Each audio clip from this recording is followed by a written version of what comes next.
ডিএক্সএনে join করার পর প্রথমেই আমাদের প্রশ্ন থাকে যে ভাই আমি প্রোডাক্ট প্রাইস লিস্টটা বুঝি না। তো আমাকে একটু প্রোডাক্ট প্রাইস লিস্ট সম্পর্কে একটু বলবেন আমি যাতে সহজে বুঝতে পারি। তো সেক্ষেত্রে আপনাদেরকে আর কোনো লিডারের কাউকে বলতে হবে না, কারণ এই ভিডিওটা দেখার মাধ্যমে ওনারা নিজে থেকেই বুঝতে পারবে। তো বিষয় হলো আমি যে লিস্টটা আপনাকে দেখাচ্ছি এটাই হচ্ছে ডিএক্সএন এর প্রোডাক্ট লিস্ট। বিশেষ করে আমি বাংলাদেশেরটা দেখাচ্ছি। তো এখানে ডিপি, এমআরপি, পিবি এবং হচ্ছে এসবি, একটু স্ক্রিনের দিকে লক্ষ্য করুন। তো ডিপি হচ্ছে কি, এটা হচ্ছে ডিপি যে আমাদের এই ডিস্ট্রিবিউটার ডিএক্সএন এ জয়েন করার পর যে কাট করেছে তার জন্য হচ্ছে এই প্রাইসটা। ডিস্ট্রিবিউটারের জন্য হচ্ছে ডিপি রেট।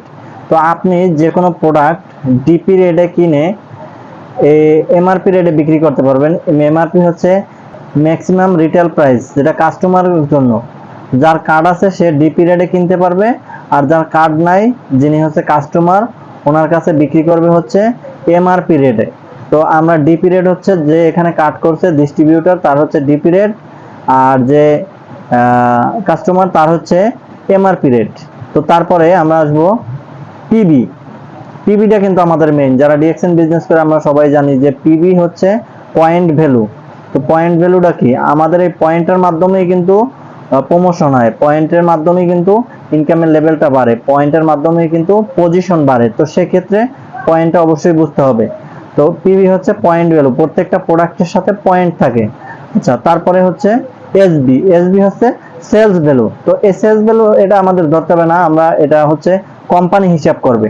আমাদের যে কোম্পানি আছে সে এই সেলস ভ্যালুটা হিসাব করবে। আপনি যে কাজ করলেন, কত টাকা সেল করলেন বা করলেন, এই সেলস ভ্যালুটা আমাদের কোম্পানি হিসাব করে আপনাকে একটা বোনাস দিবে।